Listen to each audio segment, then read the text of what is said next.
Dragi prijatelji, dobrodošli u još jednu epizodu Zločina i senke.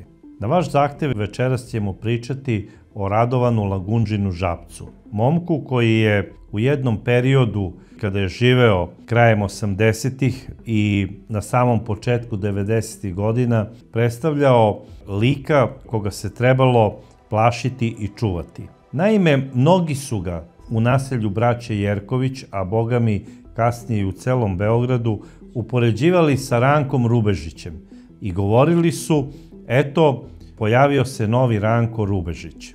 Naravno, ovom momku je to imponovalo, on je bio ponosan na takvo poređenje zato što mu je upravo Ranko Rubežić bio idol. I ja sam ubeđen da je Radovan živ, sigurno bi odgledao moju emisiju koju sam uradio o Ranku Rubežiću na ovom kanalu. Ako ne znate ko je bio Ranko Rubežić, pogledajte na ovom kanalu emisiju o njemu. A sada nastavljamo da pričamo o mladiću, za koga sam ubeđen da je kasnije, kada je nastradao, bio inspiracija za lik Švabe u kultnom filmu Rane, Srđana Dragojevića. Radovan Lagundžin Žabac rođen je 1970. godine u Beogradu, u naselju braće Jerković. Zapravo u toj ulici je i živeo. On je bio drugo dete njegove majke iz drugog braka, a iz prvog braka je imala sina koji je bio rođen 1962. godine i zvao se Rade, a prezivao se po ocu Međed. I najverovatnije da je njihova majka želela da joj sinovi budu vredni i uspešni i zato im je i dala ovakva imena. I da li to ima nešto i veze sa imenom ili nema, ali njen prvi sin Rade bio je zaista radan, vredan i uspešan. Rade Međed je bio čovek koji je među prvim u Beogradu otvorio kockarnice i kazina za one rulete, elektronske aparate i tome slično. Važio je za čoveka koji je znao da se snađe u tom vremenu, kako se drugačije zove u vremenu tranzicije, i bogami imao je dosta novca i lepo je živeo. Porodica u kojoj se kasnije udala njihova majka važila je za dobrostojeću porodicu. Tako da i Radovan, kada se rodio 70. godine, odrastao je u jednoj imućnijoj porodici. Međutim, i pored toga što su se njegovi roditelji trudili da ga obrazuju i da ga usmere da se bavi nekim normalnim, dobrim poslom, Radovana to nije baš puno zanimalo. Nije ga zanimala ni škola, da budem iskren, bio je loš đak, kako se priča. Zanimao ga je samo fudbal, voleo je Partizan i voleo je priče o žestokim momcima sa beogradskog asfalta.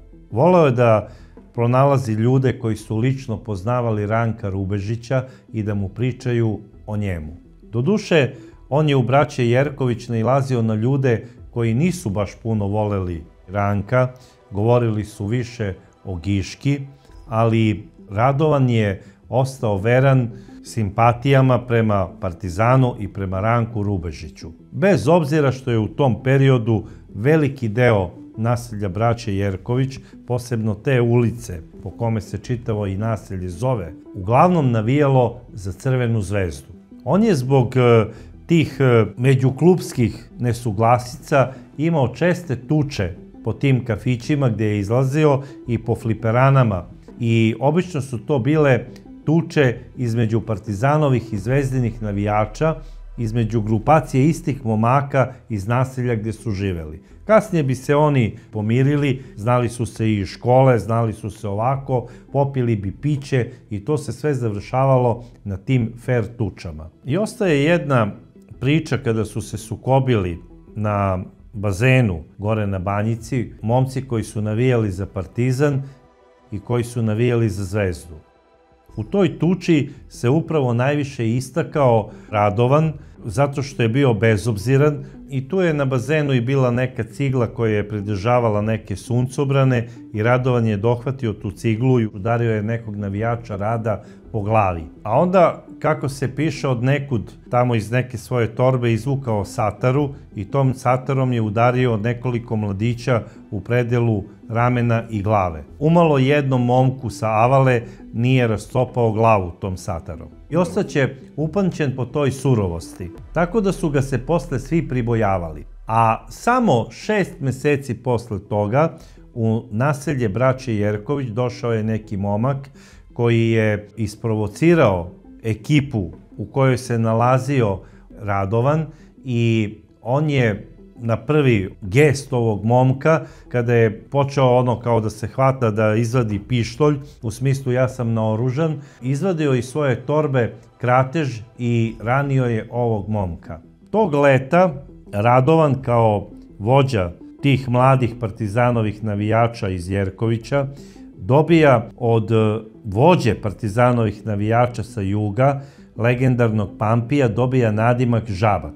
I po tom nadimku su ga zvali svi. Tako ga je zvao i Žabčev najbolji drug Knele. Kneleta je on znao još ranije iz osnovne škole, upoznali su se oni u jednoj fliperani, počeli su da se druže, bila je znači velika razlika između njih zato što je jedan nosio Zvezdin, drugi je nosio Partizanov dres, ali nekako ta hemija koju su imali između sebe, koja je privukla simpatije i Žabčeve prema Kneletu, a i obrnuto. Postali su dobri drugari, tako da je dvojac Knele i Žabac postao glavna priča u ulici braće Jerković, a bogami i u čitavom naselju. Knele je iz godine u godinu postajao sve veća i veća zvezda iz kraja, svi su ga gotivili, on je bio onako manekenski tip, njegov otac Buca koji je radio na benzinskoj pumpi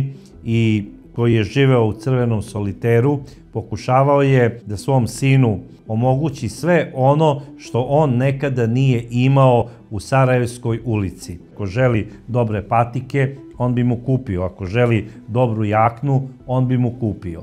A pošto je i Žabac poticao iz imućne porodice i on nije imao problema da kupi dobru garderobu. To se tada u to vreme, a boga mi i sad, jako gleda među klincima i određuje njihov status, ko je gde, u smislu ko je kako obučen. Sredinom 80. godina u modi su bile i Spitfire jakne. Bio je tada onaj film Top Gun, počele su da se nose Spitfire jakne, a u Sarajevskoj ulici se otvara i čuveni Army Shop. I svi koji su pratili modu, oni su nosili uglavnom crne Spitfire jakne ili one maskirne crno-bele. Međutim, Knele i Žabac su odlučili da kupe iste Spitfire jakne i to zelene boje. I to su i uradili, zajedno su otišli do Army Shopa i kupili iste jakne.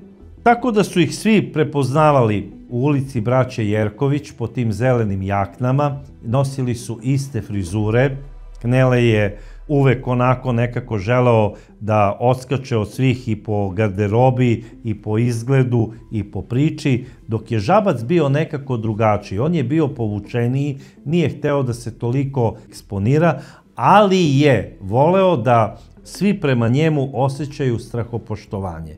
Sada moram da kažem i sledeće. Knele je bio markantniji, krupniji i snažniji. I njemu je idol bio Giška, koji je takođe, znači visok, krupan i snažan. Za razliku od Žabca, koji je bio fizički mnogo slabiji od Kneleta, on je računao da može svoj status u društvu da osigura oružjem. I idol mu je upravo i bio Ranko Rubežić, koji je fizički bio mnogo slabiji od, recimo, Giške. I za koga se znalo da je uvek nosio sa sobom uzi ili 2 magnuma, a ponekad je nosio kratež i bombu. Tako da ga je ovaj u svemu imitirao. Knele je bio druželjubiv, omiljen i popularan, dok je Žabac bio totalna suprotnost svega toga. On uopšte nije imao poverenje u ljude i nije voleo da se druži. On je imao samo jednog druga i rekao je: brate, ti i ja smo drugovi i ja verujem samo tebi. Tu vernost jedan drugom su pokazali tako što su istetovirali njihova imena na svojim ramenima. Žabac je na svom ramenu istetovirao Knele, a Knele je na svom ramenu istetovirao Žabac. To je maltene bio jedan viteški način kako su oni zamišljali da pokažu jedan drugome vernost. Par meseci posle ovog događaja Žabac je imao još jedan događaj koji umalo nije koštao jednog mladića glave, a to je Zoran Branković, zvani Lepi. Zakačili su se ko zna oko čega i Žabac je tom prilikom izvukao kratež i opalio je u ovog momka. Pucao je na Lepog, ali Žabac očigledno nije znao da koristi taj kratež kako treba i na sreću Lepi je preživeo. I sada mnogi pričaju od momaka koji su poznavali i Žabca, a i Kneleta, da sa Žabcem nešto generalno nije bilo u redu.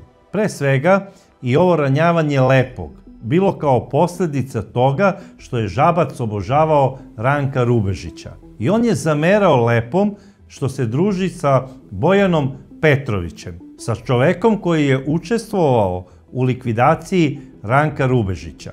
I sada možete da zamislite to ludilo. Momak živi na Voždovcu. Svi njegovi drugari su pripadnici voždovačkog klana. I on je pripadnik tog istog klana koji je ubio Ranka Rubežića i koji svakog dana viđa određene momke koji su učestvovali u tome. Viđa Bojana Petrovića, viđa neke druge momke koji su prijatelji i Bojana Petrovića i Borisa Petkova i Dadilje i Vuje i drugih momaka sa Voždovca.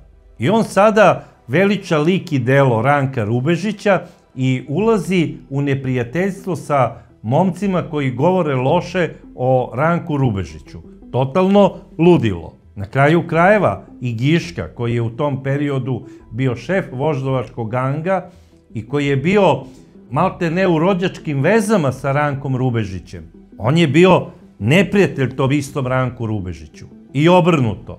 I ja sada ne shvatam Žabčevu logiku. Takođe, voždovački gang bio je poznat kao centar Zvezdinog Severa, odnosno Zvezdinih Delija. Svi su navijali tada za Zvezdu. To se znalo. Glavna priča na Zvezdinom stadionu bila je ekipa sa Voždovca i sa Senjaka. I sada se pojavljuje tu neki klinac Žabac, koji je vatreni partizanovac, druži se sa Pampijem, nosi partizanov dres i šeta sa glavnim momkom iz braće Jerkovića. Najbolji je njegov drug.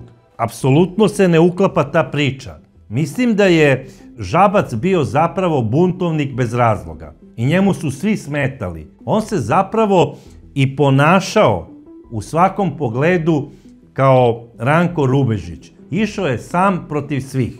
To je njegova priča. Čak je toliko bio drzak u jednom periodu da je odlazio na Zvezdin Sever u partizanovom dresu. Samo zato jer je bio Kneletov drug. I iz poštovanja prema Kneletu, Zvezdin Sever nije hteo Žabca da izgazi tada na severnoj tribini. A posle, da bi ovaj kao dokazao Kneletu kako će i njega ispoštovati na partizanovom jugu, on bi odveo Kneleta tamo. Međutim, ja nemam taj podatak da se i Knele na partizanovom jugu pojavljivao u Zvezdinom dresu. Ali svejedno znali su svi Kneleta i poštovali su ga zbog Žabca i nije bilo nikakvih problema. Međutim, i pored svega, Žabac je obožavao svog najboljeg druga Kneleta, a i Knele njega. I postoji jedan podatak krajem 80-ih, znači 89. godine, samo nekoliko meseci posle ovog ranjavanja koje se desilo. Knele je bio u kafiću Ipon, koji se nalazi pored Doma pionira i omladine na Konjarniku. Knele je došao u sukob sa mnogo starijim momkom koji je bio poznat pod nadimkom Beli i koji je imao neko veoma arogantno ponašanje prema mlađim momcima koji su se tu nalazili. I to je Kneletu smetalo i pozvao ga je na ferku. Oni su izašli vani i počelo je šibanje između njih dvojice. I samo što je počela tuča, odjednom se pojavio Žabac, izvadio je kolt, prišao je Belom s leđa i udario ga iz sve snage po temenu. Udario ga je toliko jako da je ovome odmah počela da lipti krv iz rane koja je nastala i on se prepao, pogledao je Žabca koji je u rukama držao kolt i bio je spreman da ga i upotrebi, ovog puta da puca. Shvatio je da situacija nije ni najmanje za šalu i otišao je. A Knele je rekao: Žabac, uvek mi pokvariš posao, stalno mi se mešaš. A Žabac mu je rekao: ma pusti brate posao, ne mešam ti se, ali neću da dozvolim da neko nas dvojicu podcenjuje. I Knele se samo nasmešao, zagrlio ga je i ušli su u kafić da popiju piće. Ali svi ostali koji su to gledali, znači ovi momci mlađi, oni su sa strahopoštovanjem posmatrali sada Žabca i Kneleta. I bilo je svima jasno da sa Kneletom nema kačenja, ne samo zato što je on fizički jak i spreman, nego tu je i njegov drug Žabac koji stalno je naoružan i spreman je da to oružje i upotrebi kada treba. Međutim, u tom periodu nije se samo pričalo o Zvezdi i o Partizanu. Nije se samo pričalo o Giški i o Ranku Rubežiću. Pričalo se i o nekim drugim stvarima, a to je politika. Pričalo se zapravo o Miloševiću i o Vuku Draškoviću. Upravo tada voždovački klan je preuzeo obezbeđenje političke stranke SPO. I svi su obožavali Vuka Draškovića, njegov program i SPO. Kriminalci sa Voždovca su se nekako našli u tome i počeli su javno da se hvale kako su oni u obezbeđenju budućeg predsjednika države. I svim srcem su navijali za Vuka Draškovića i vrbovali su ljude po celom Beogradu da glasaju za SPO. Tako da su u celoj toj priči bili angažovani i mlađi momci voždovačkog ganga, odnosno podmladak koji je predvodio Knele. Naravno, tu je bio i Žabac.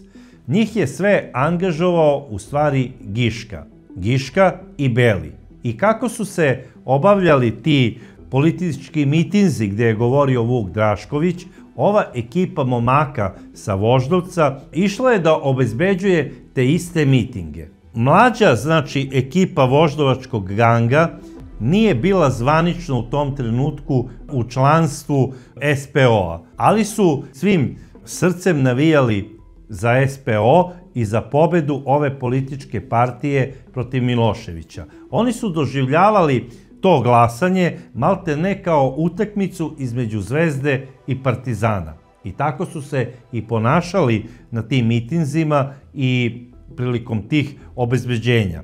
Oni su hteli bar u jednom trenutku da budu u prisustvu Vuka Draškovića, za koga su smatrali da je to budući predsjednik, kako bi ih slikali za neke novine i ako bi se pojavili samo par sekundi u nekom dnevniku, da ih neko vidi, to bi u celom tom naselju braće Jerković bila glavna priča danima. I svi ti mladi momci doživjeli su SPO i Vuka Draškovića kao neko koji im nudi nešto što nisu imali do sad. U smislu osjećaj veće vrednosti, osjećaj nacionalne pripadnosti. Zatim, verovali su u te neke Vukove priče o velikoj nekoj državi koja će nastati. Vidjeli su negde sebe u svemu tome i jedva su čekali izlazak na izbore, koji su trebali da se održe 9. decembra 1990. godine. I svi su sa nestrpljenjem očekivali završni miting SPO-a koji je trebao da se održi 1. decembra 1990. godine na Trgu Republike. I naravno, voždovački klan je obezbeđivao ovaj miting. I Vuk Drašković je na tom mitingu govorio, pričao je ta razna obećanja, tu su govorili i drugi pripadnici SPO-a i naravno tu je bilo i obezbeđenje. Između ostalih, iz obezbeđenja tu je bio jako upadljiv Knele, a naravno i Žabac. Posle mitinga on se rastao sa Kneletom, Knele je otišao da otprate Vuka i ostale lidere opozicije, a Žabac je posle mitinga bio slobodan, uzeo je prvi taksi i krenuo je ka svom naselju. Već je zamišljao sada kako će da naruči turu pića, kako će da priča tamo šta se desilo i kako mu je u 4 oka budući predsjednik navodno obećao važnu funkciju u državi. I sada je on, dok je išao taksijem, razmišljao koju to on funkciju da uzme. Šta da kaže tamo drugarima, i dok je taksi išao na naznačenu adresu, prolazio je pored Stepinog vajata koji se nalazi u ulici Vojvode Stepe i u tom trenutku Žabac je preko puta primetio da stoji njegov poznanik iz kraja sa kojim je ušao u neke neraščišćene račune nekoliko dana pre toga i koji se zvao Dejan Janković. Žabac je rekao: taksisti stoj, moram da izađem napolje da obavim neki posao. Izašao je iz taksija i dok je prilazio Dejanu nije ni primetio da sa njegove desne strane nailazi tramvaj. Izvadio je pištolj, repetirao je i u tom trenutku tramvaj ispred njega umalo ga nije udario. Žabac staje, izmiče jedan korak nazad, jedva čeka da tramvaj prođe, tramvaj prolazi, on kreće 2 koraka napred, samo što je stao na šine, doživeo je šok. Naišao je upravo na uperenu cev krateža koji se nalazio u rukama Dejana Jankovića. Čuo se prasak i projektil koji je izašao iz te cevi pogodio je Žabca pravo u lice. On je odleteo čitava 2 metra nazad.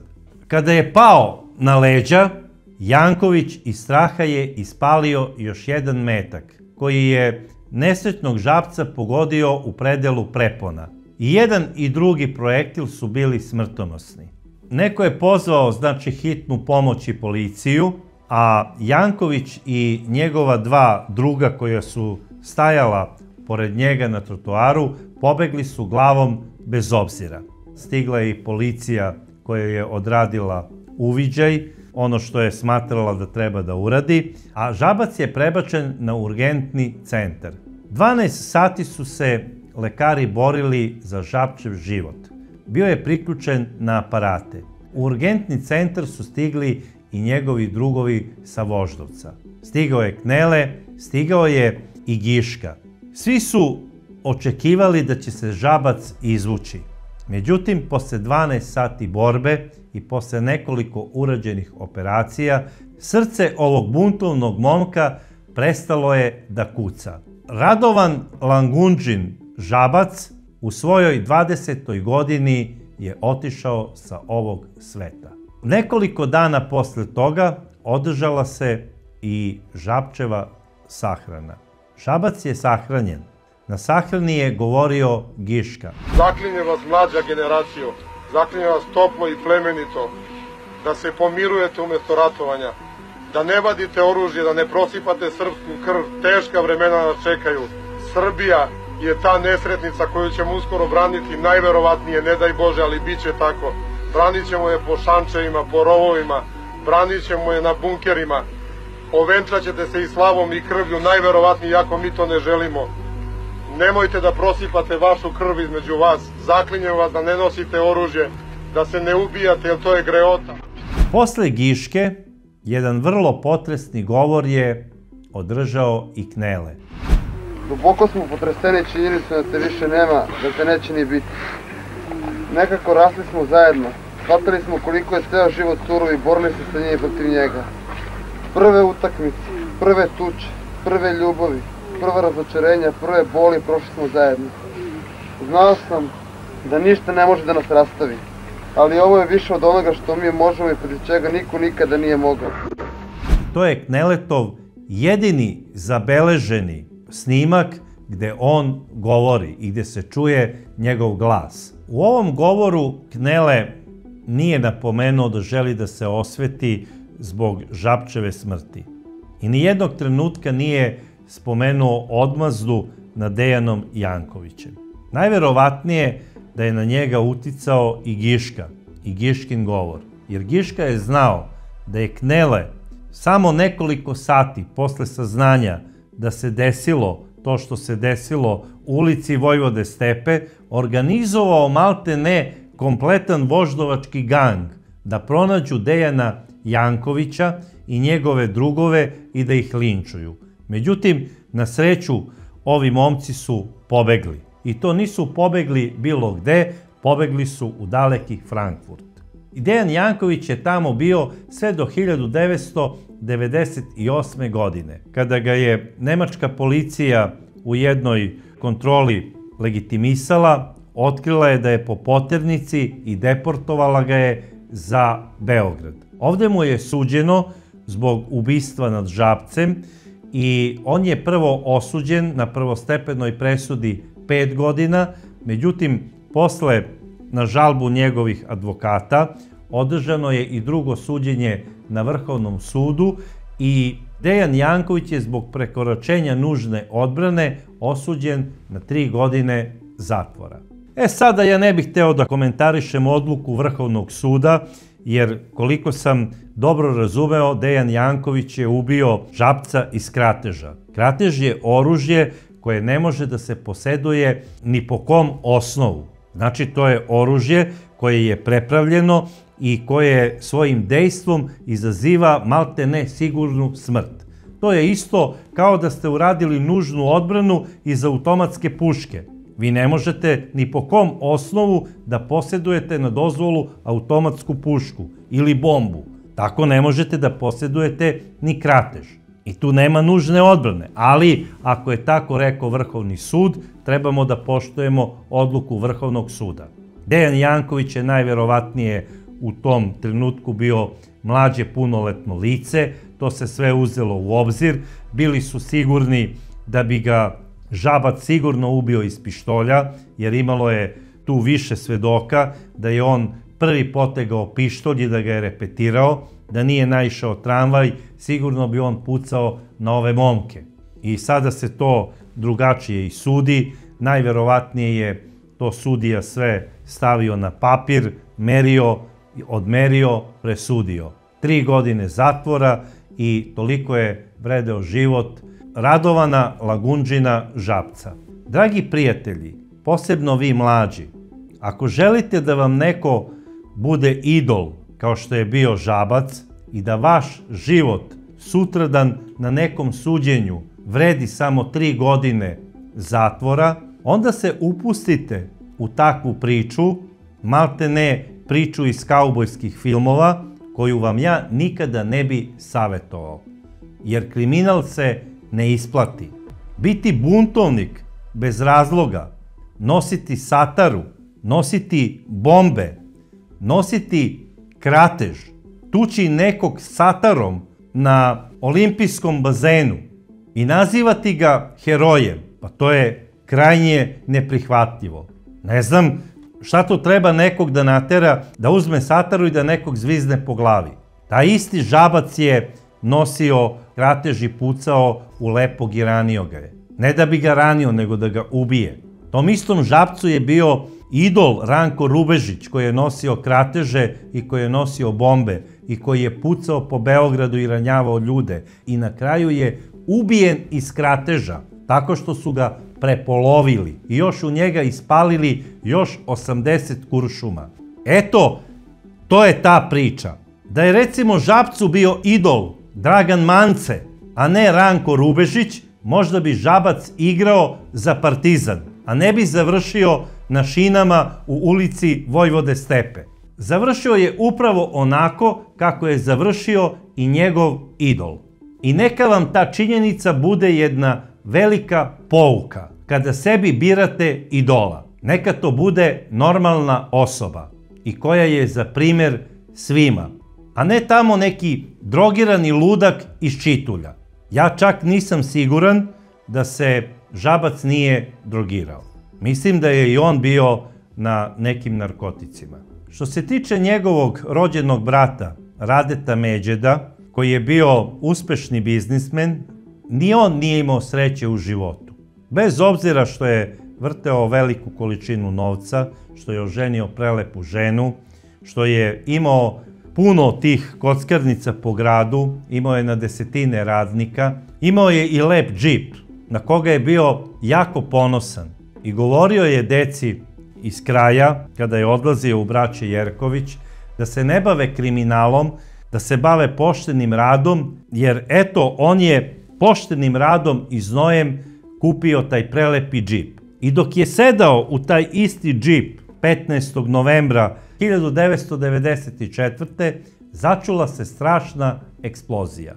Džip Radeta Međeda je odleteo u vazduh u 1000 komada. Zato što je ni manje ni više nego ispod džipa na šasiji bila prilepljena protivtenkovska mina sa 4,5 kilograma livenog trotila.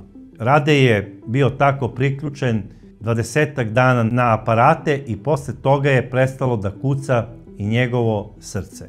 Nesrećna porodica. Njihova majka Milena je zaista bila nesrećna.